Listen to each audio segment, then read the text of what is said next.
Iannella for prayer and pledge today.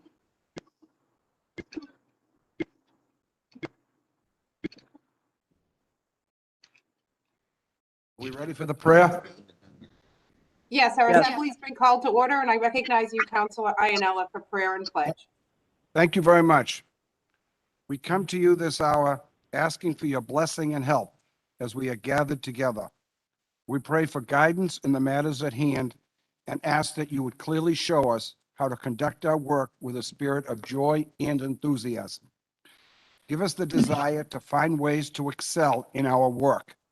Help us to work together and encourage each other to excellence. We ask that we would challenge each other to reach higher and farther, to be the best we can be. We ask this in the name of the Lord. Amen. Amen. I pledge allegiance to the flag In America, States of America, for which it stands, under God, indivisible, with and justice. justice.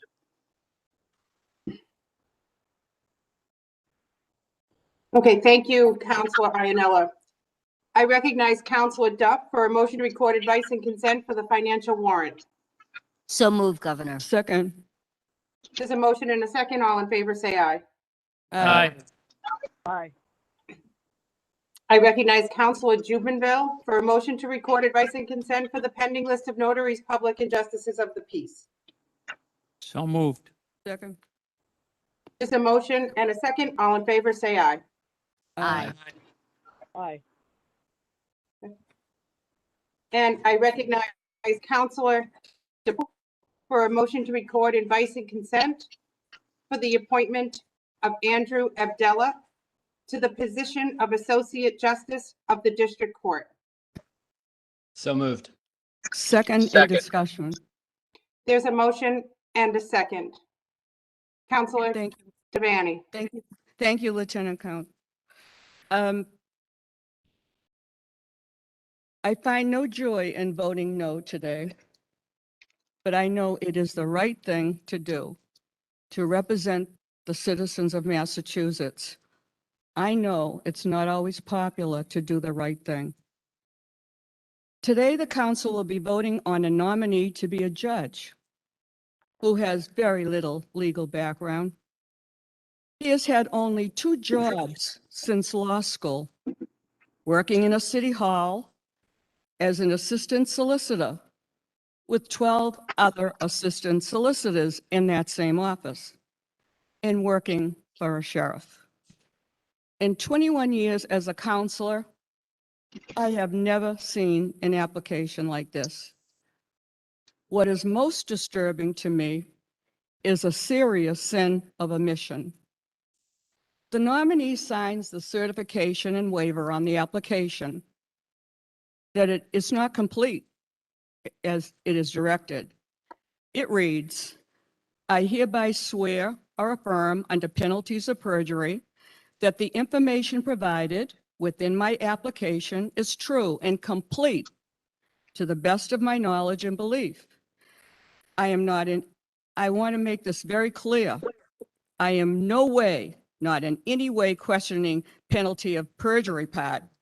I am concerned that it is signed as being complete. The word complete, it's not. At the nominees hearing, I asked Andrew Abdella, did he ever think of applying for a clerk magistrate position? And he replied, he did 3 years ago for the Dudley District Court. I asked why he did not put that in his application, which is required. This is where he did not complete the questionnaire that he was sworn to. In the questionnaire, there is a box to put the court applied to, a box to record the year, recommended by the JNC, yes or no, and a box that reads nominated by governor, yes or no. Check if the JNC approved or not, box to check if the governor approved. But it also reads, or if other entity other than judge. Please note, his application was not complete. He should have recorded it. At Attorney Abdella's hearing, he replied to my question when I asked him, did you ever think about applying for clerk magistrate? And he said, now this man is going for a judgeship. I didn't think a clerk magistrate position was judicial. I followed up and called him later, and I asked if the Judicial Nominating Commission gave him an interview. He said yes, and a few days later, he received a letter that he was not chosen. I met with this nominee for over 4 hours and 10 minutes, and he never, ever mentioned he applied for a clerk magistrate position. Why? On the Governor's Council questionnaire, question 4 reads, please advise the council with any additional information, favorable or unfavorable, which you feel should be considered in connection with your nomination. Guess what? He didn't answer. A judge requires excellent writing skills. The applicant's descriptions of his cases and results were incomplete. This nominee wrote explanations of only 3 cases. The rest of the cases documented were in 2 sentences without explanation, and he stated repeatedly it was a complex case. I have read hundreds of applications, but when I met with this nominee, I had to ask him to explain the cases in his application. You know, I am asked often what I look for in a judge. Should my answer be someone who works in a city hall? Someone who could be an assistant solicitor with 12 other assistants in his office? And for a sheriff, someone who has a nice personality, someone who is a good father, good husband, with no noticeable life experience to bring to the bench. It could be a city hall treasurer. This council, under the Baker administration, has not voted to reject one nominee. I am elected to represent the citizens of Massachusetts. I'm not running for Mrs. Congeniality. There are highly competent lawyers who have had high-profile cases who have been rejected by the JNC. I meet lawyers who will not apply when they see a nominee chosen with such little legal experience. Lawyers I meet have been rejected for Judicial Nominating Commission interview, some rejected for the position.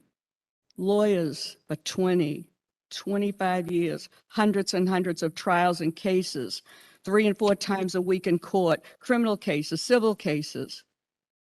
What is most egregious is that this nominee has been assigned to the Worcester District Court, most noted for the most criminal cases, yet he has not even been involved in a 209A. I asked at the hearing what he has done to prepare and learn about criminal law, to learn about criminal cases recently. He hasn't taken a course or read up on criminal law. He said he talked to judges. For whatever reason, the JNC has added a second question about hobbies. I don't know, but number 57 is another question about it. In his application, the question asked to list hobbies. He responded, being a father. I believe a father is not a hobby. It is a responsibility. He answered the 2 questions about hobbies with the same question, but the second question he added his wife to his hobbies. Just an observation that I'd like to add. This was very interesting about this position, clerk magistrate at the Dudley District Court. He had more moves than on a checkerboard. The nominee, Mr. Abdella, applied for clerk magistrate. Police Officer McCarthy also applied for the same clerk magistrate at the Dudley Court, and he was assigned. And his questionnaire said Dudley Court. Then Few days later, they switched him to the Westboro Court, and the clerk magistrate was eventually filled by Jen Casey, who is still a member of the Governor's Council. I believe Andrew Abdella is a good person. I liked him. It's hard to vote against a person you like, but he's not prepared to be a judge. I have an obligation that I have sworn to represent the citizens of the Commonwealth of Massachusetts, and I will be voting no. Respectfully submitted, Marilyn Pettito Devaney. Okay, we have a motion and a second. We may begin the roll call. May I speak, please? Oh, of course. We second, Councilor. Thank you, Your Honor. I appreciate my colleagues' questions last week at this hearing. I think they all did a wonderful job. A lot of topics were covered, and I appreciated the input they got from the nominee. At one time on this council, I thought having criminal experience was the end-all and be-all, and I couldn't vote for anybody that didn't have it. Well, a very wise man who used to be a counselor and executive director of this body for many years enlightened my thinking on that over the years. Matter of fact, last week, I think we all voted for a nominee that had no criminal experience, never had any 209A experience. So I like people with criminal experience, but it's not the only thing I look for. I look for somebody that is compassionate, has common sense, and that will be kind and compassionate to the citizens of this Commonwealth. I put that above anything else in a judge, especially in the district court.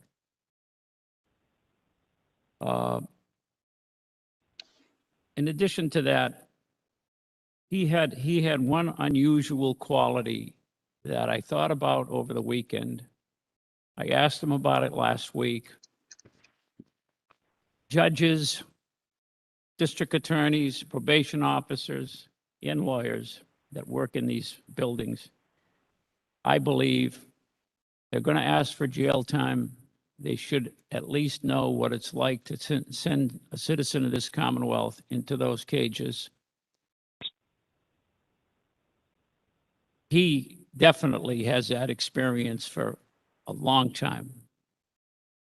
I spoke to people over the weekend in Worcester, lawyers that I've known and respect, who all said the same thing about him. He couldn't do more for inmates as the lawyer. Hello? Yeah. So that kind of compassion for an inmate strikes me as a wonderful quality for a judge. And when I vote, and when every counselor votes for a nominee in this body, they too have an obligation to vote their hearts and their minds. They do it because they think it's the right vote for them.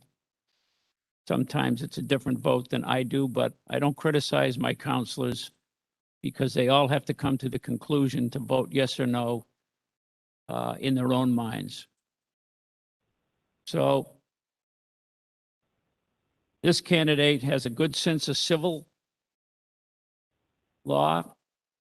I spoke to the administration of the court system. They said Worcester not only has a lot of criminal, it has the most civil business in the Commonwealth.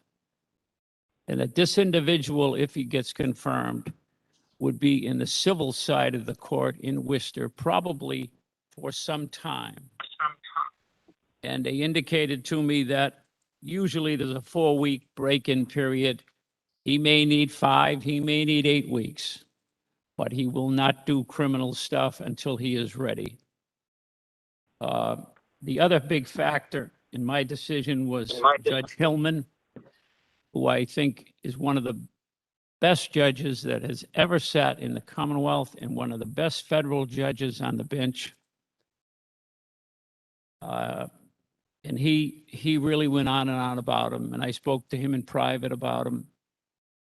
And he did say, when I asked him the question, that if this individual gets nominated and we start hearing the stories, we're going to go talk to him in his lobby. And he said to me, Bob, I'd be glad to have you go with me and talk to him in his lobby, but I'll be in his lobby before you even know about it. And I respect Judge Hillman immensely. So for all those reasons, I am going to be giving my advice and consent for this nominee. Thank you, Your Honor. Thank Your you, Honor? Councilor Jubinville. Your Honor? Councilor Ferreira. Thank you. I just want to add to what Councilor Jubinville just spoke about. I too did extensive due diligence. I spoke with the sheriff in Worcester County, who has been his employer for many years, I think almost a decade, and he has nothing but rave reviews to say about him. The way he's handled the correction cases in the federal court and the Superior Court, have unbelievable transitional skill sets that he'll bring over to the district court.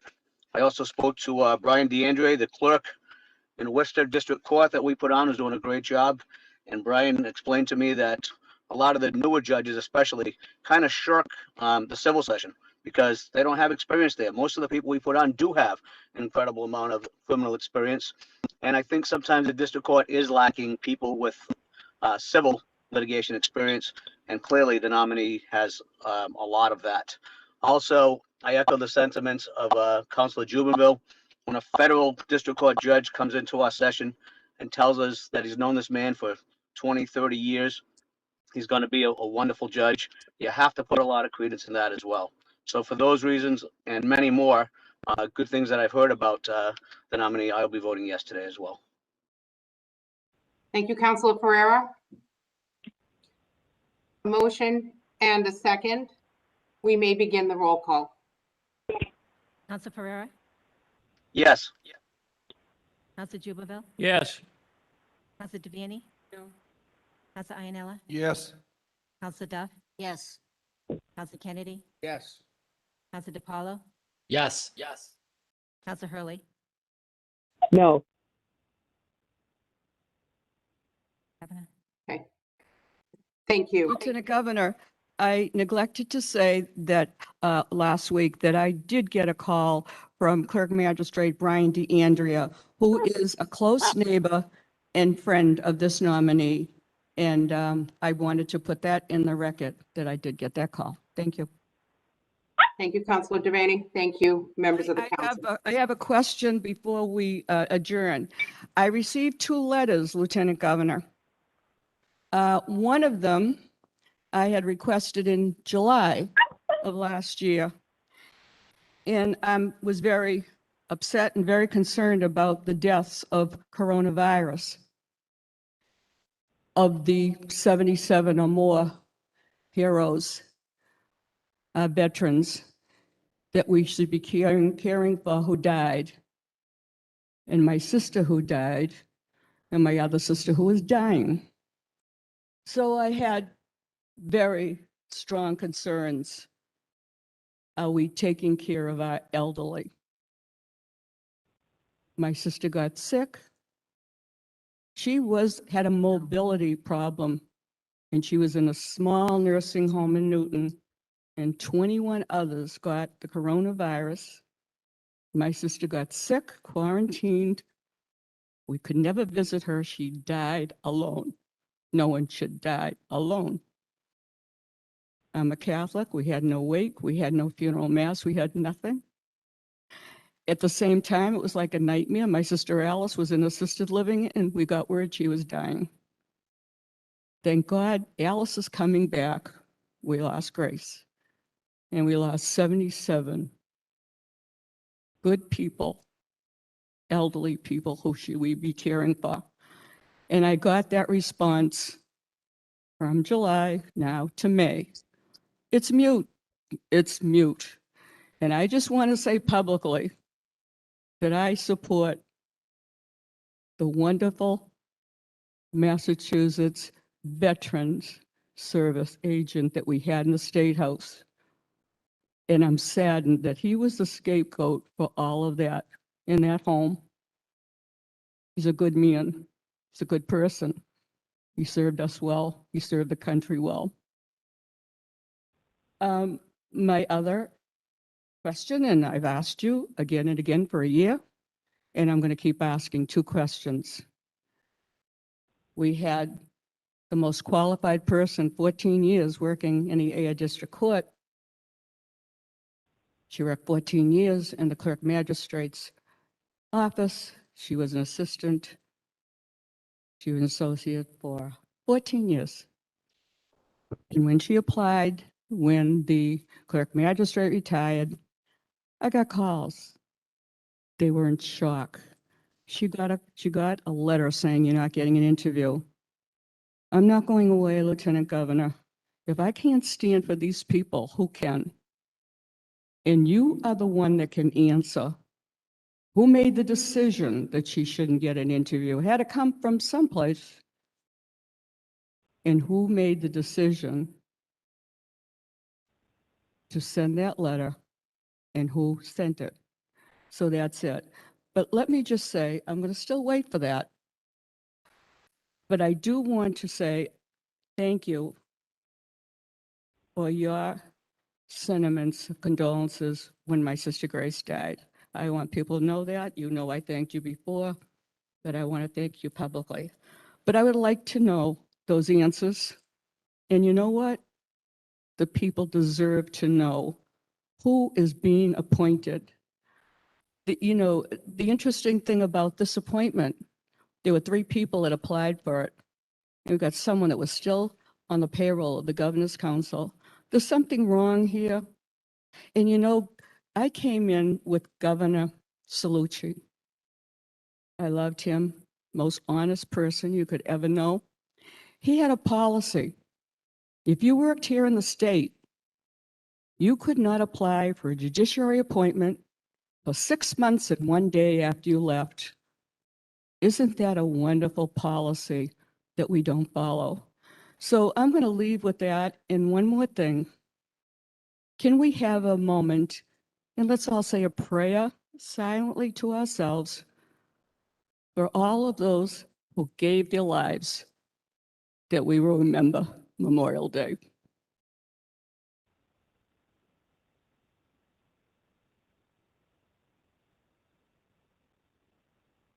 Thank you, Councilor Devaney, for recognizing Memorial Day, a day of remembrance for our lost heroes and their families, and our prayers for the men and women who serve our country.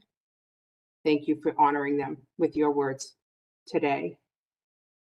Relative to your requests, letters have been presented to you. I believe copies are available to you again today. And Chief Legal Counsel Bob Ross has offered to sit down with you and talk with you in further detail about your concerns, and I suggest that you do that. Lieutenant Governor, I received a letter and it does not answer, and I keep getting the same contradictory answers. When I asked a year ago, Mr. Dacier was the only one that replied, none of you did, and he was sarcastic and said, you have to see the governor's lawyer. Now I get a letter from the lawyer saying it's Dacier that has the authority. So, all I want is respect. That's all I deserve is respect. So I'll leave you with that, and let's all remember on Memorial Day that we have our freedom because of all those people who gave their lives. Thank you. We have a new nomination today. Sergio Carvajal has been nominated to the position of Associate Justice of the Housing Court. Councilor Devaney, this falls within your district. Do you have a date and time for the hearing? I'm going to set that for June 9th at 1 o'clock. Okay. Attorney Carvajal, June 9th, p.m. That concludes our business today. I thank you all. Be safe and be healthy. Thank you.